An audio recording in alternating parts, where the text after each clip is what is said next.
Right now it is time for David Tereshchuk and the Media Beat. David joins us every Friday right around this time.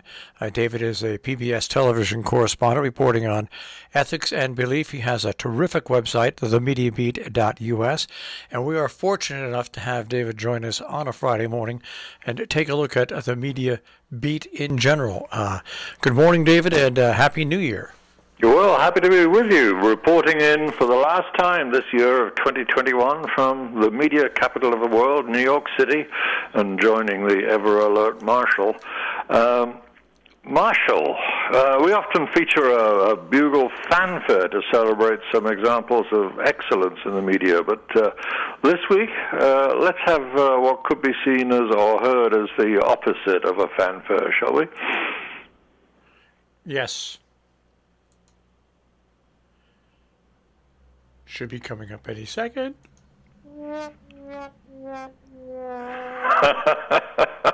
That's great. Because it's the end of the year, we're celebrating, if that's the word, something like the opposite of excellence. It's our continuing annual tradition of picking out some of the most embarrassing, sometimes funny, instances of media outlets having to correct themselves.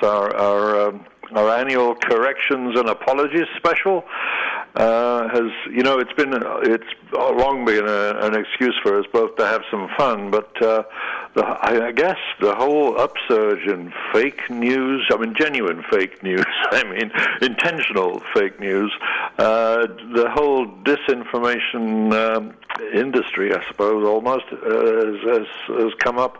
That's rather taken the fun out of spotting mistakes and correcting them, but I'm going to try and reinstate our traditional lighter approach this year. Let's start with a correction in April this year from a news network that's always prided itself on its fact-checking, CNN, the original pioneer of 24-hour news on TV. Let me quote it word for word. Correction. We got the story of Goldilocks and the Three Bears wrong. It was Goldilocks who found Baby Bear's bed to be just right. I don't know how you can attribute that judgment to anybody else except Goldilocks, but they must have done so. And it's nice to see that they even want to correct something as minor as that. And from the New York Times, how about this in June, when this announcement appeared, which was actually citing an entire article as a mistake. So this is what the headline said. This article was published in error. And underneath is a bit of an explanation. It says a mock article intended for a testing system was inadvertently published on this page earlier. So what was the offending mock article that got published? Well, we had to dig a bit to find this because the Times, of course, had removed the original mistake. But in fact, this is how it read. And by the way, please note the very characteristic grammar of New York Times headlines. Here's how it went. Fields of watermelons found on Mars, police say. And then underneath is the beginning of the story. Authorities claim that fruit aliens are to blame for a glut of outer space melons.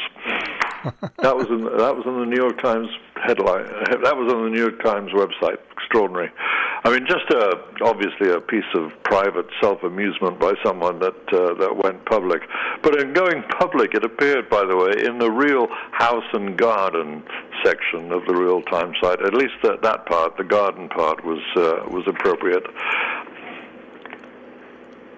Amazing. We go on. Don't stop me. There's another great journalistic institution, the great BBC. Great, but far from perfect.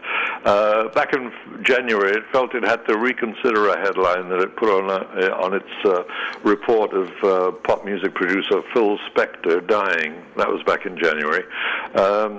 Some readers and viewers complained because it described Spector as a talented but flawed producer. The corporation deleted the headline, and they apologized for it. They then went on to replace it with a headline saying that Spector was a, quote, pop producer jailed for murder. I hope the fans, I really hope the fans were satisfied by that. Okay, from one great organ of journalism, the BBC, to the Washington Post. The Post this year described the Harper's Ferry Armory as the historic federal armory that was raided by James Brown. I think we know James Brown, don't we, as the godfather of funk music? But they, of course, meant the abolitionist John Brown. Such an easy mistake, don't you think? Could happen to anyone. And let's turn now to an organ which is not exactly a great organ of worldwide renown, but KTVZ in Central Oregon is just one small part of the great media army of local news stations. I started my career in local TV news, so I have a soft spot for the challenges that these outlets have to face. For a start, I mean, not a lot of staff to devote to fact-checking or even sometimes simple good proofreading, I'm afraid, and then checking for poor transcriptions of the spoken word, because I think that's what's happened here, a bad transcription. KTVC had to publish a correction to an article that referred to a Democratic West Coast congressman. Here's how it went. Correction.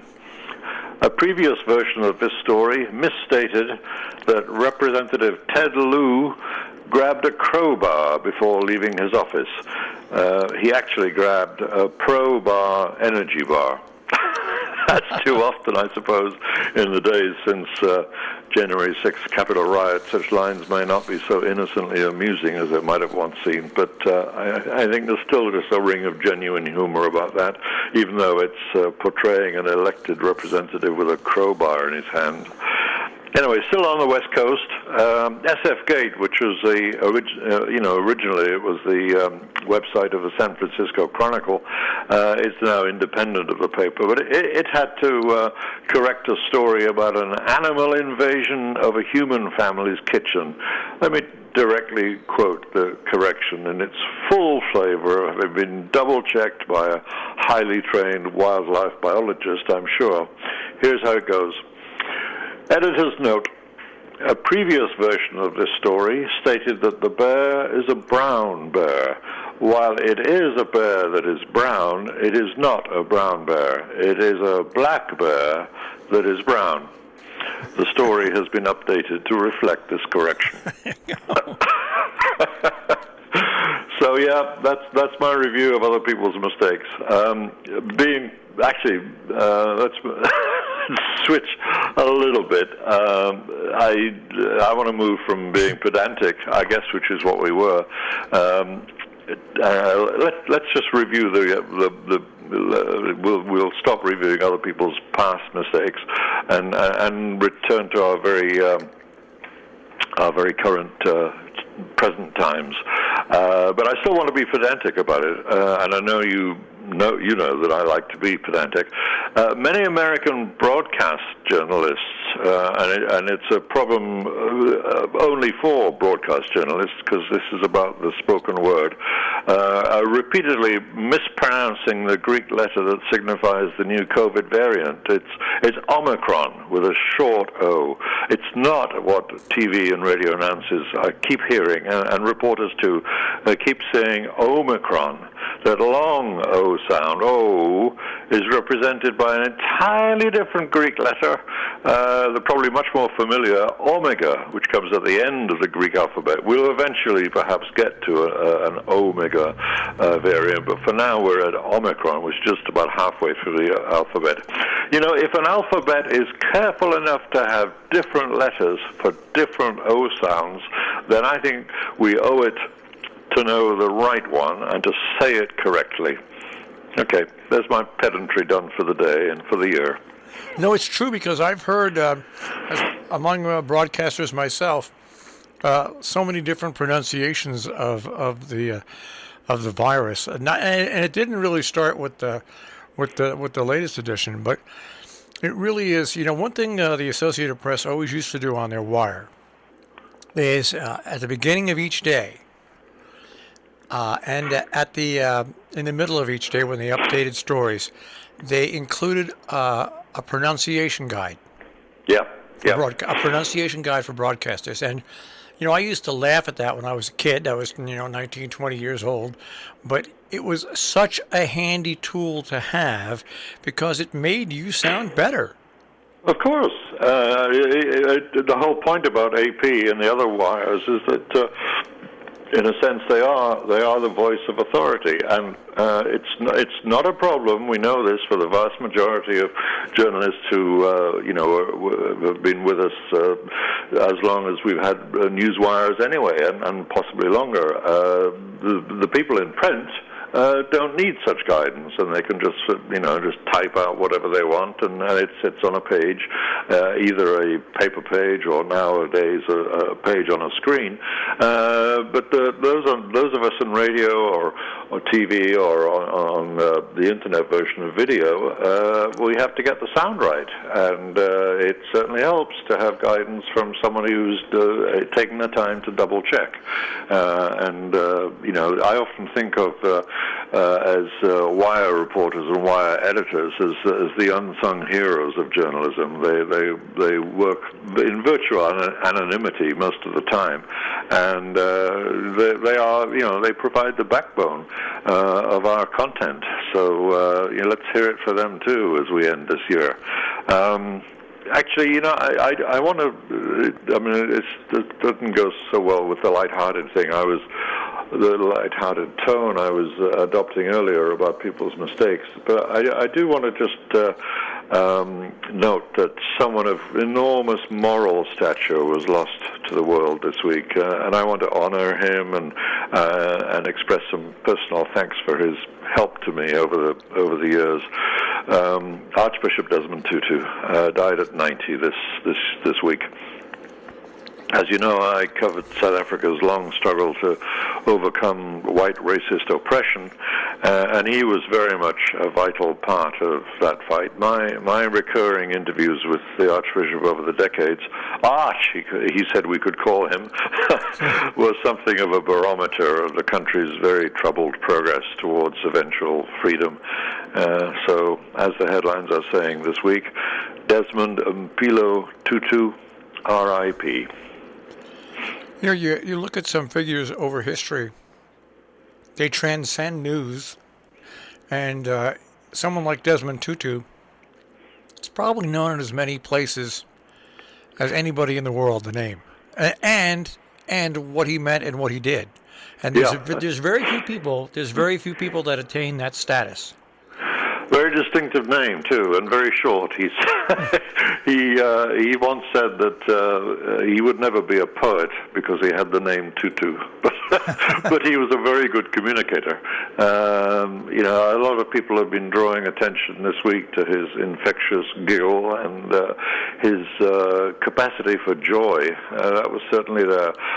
Because I interviewed him so many times, we had this recurring thing that we called our catch-up interviews, and they were often, exercises in him correcting me.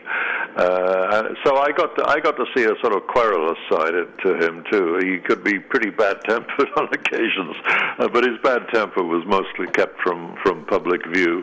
And he certainly, in all the years that Nelson Mandela, who ended up being the first president of a free South Africa, a democratically elected president by a majority of the population as a whole, not the white minority domination that had prevailed before for so many years. Mandela was in prison for most of those years of struggle, and the country was hard-pressed to look to leaders who can speak for the oppressed majority. But Desmond Tutu took on that role and exercised it very convincingly and powerfully. And it's interesting. One of the interviews that I conducted way back in 1996, when Mandela was, of course, still in prison, and I was banned from the country at the time because of my reporting. But I did a very quick, snatched interview with the Archbishop. Well, he was only a bishop at the time, just about to become the Archbishop of Cape Town. But Desmond Tutu told me then how important Mandela was, and how important it was to get him released. He lent his voice to that very extraordinary campaign worldwide, which I'm sure you remember, Marshall. Yes. Complete with pop songs echoing around the world, saying "Free Nelson Mandela," and Tutu played his full part in that. And of course, when Mandela was released finally in 1990. He went from prison where he'd been for 27 years. First place he went was Archbishop Tutu's palace, and he stayed there. I say palace, the Archbishop's residence. Tutu would really kick me hard for saying palace. That's not what he lived in. He wouldn't ever want it thought of as a palace. In fact, you know what he did in his Cape Town residence? He insisted when he moved in that he was not a swimmer. In fact, he said, he was quite young at the time, but he said, "I'm too old to swim, but I'm going to open the pool to all the children of Cape Town." And of course that meant black children as well as white, which was never the case before. And the neighborhood's residents, white residents, were up in furious arms about that. But he won. He kept the pool open for children of all races, and that was entirely typical of the Desmond Tutu we all knew in public, and his powerful voice against the evils of apartheid. Let's go from the very high to the very low, and that it means Prince Andrew and what develops for him now with the results finally of the trial in New York City.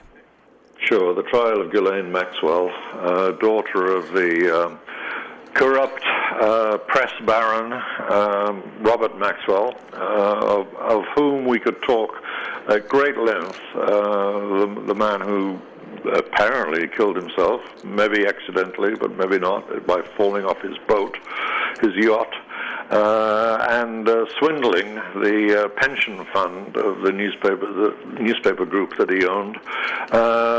His daughter, Guillerme Maxwell, found guilty on all counts except one relatively minor one, when she was on trial for sex trafficking in connection with her previous consort, Epstein, the child molester. Yes, a grimy kind of case, and there would appear to be ramifications, implications, spillover into the British royal family, which is quite extraordinary. But Prince Andrew, who has been accused of being amongst the people that Epstein favored, if that's the word, with the possibility of sexual favors from underage girls,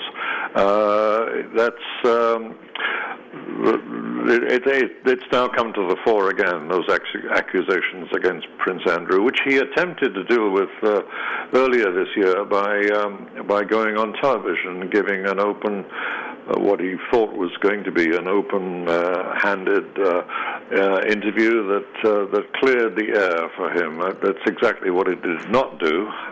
It was a lamentable performance on his part, and in the words of some people in royal circles who have been talking to the press this week in response to that guilty verdict against Maxwell, the word is that, or the words are that Prince Andrew is absolutely, and I quote directly from these royal household sources, a busted flush.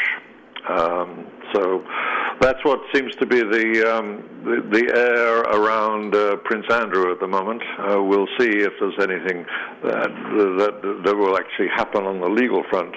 But certainly in terms of reputation, he's no longer the prominent figure that he was, even though, and again, we only have these anonymous household sources for saying this, Prince Andrew has been, and it is suggested he even remains, the Queen's favorite grandchild.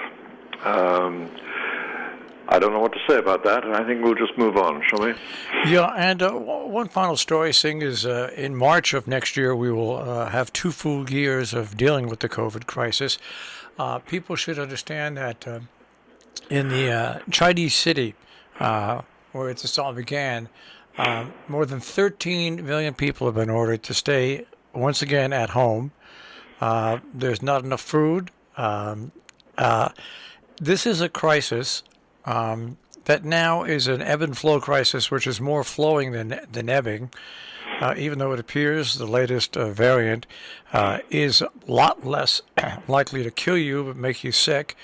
But this is one of those worldwide crises, and we see a difference in the world now as the world maybe 25, 30 years ago, as each country has its own divisions.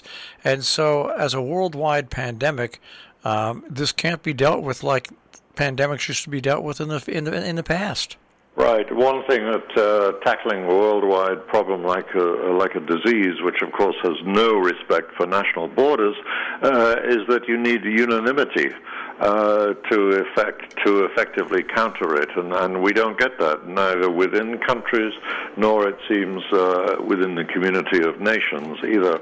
The one thing you can say about China is that when they do a lockdown, they do a lockdown, and what they have been able to do at certain times, in as you rightly say, 2 years of our experience with this disease, the Chinese have managed to get a tight hold on its previously rampant spread. But now, as you say, there are flows as well as ebbs, and in China too, they're having their difficulties, and it's true of many countries that were previously handling the situation quite well.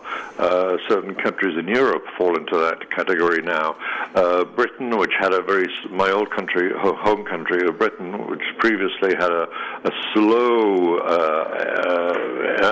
made a very slow effort to get its hands around the problem to begin with, ended up in recent months looking pretty healthy and good, and now they're looking like something like having to go onto something like a war footing.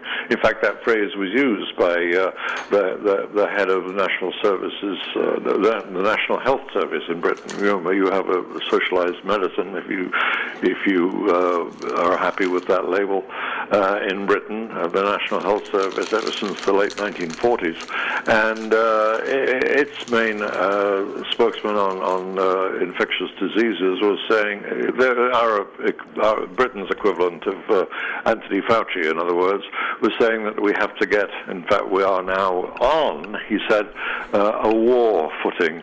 Hospitals up and down the country now are being added to, they're being supplemented by extra field hospitals erected usually in parking lots by the hospitals or somewhere very nearby, so at least medical staff are easily added to, and we're battening down the hatches once more for a really serious upsurge with this new variant, they properly pronounced Omicron, and that's what we have to look forward to, a kind of sense of the disease being with us for the foreseeable future.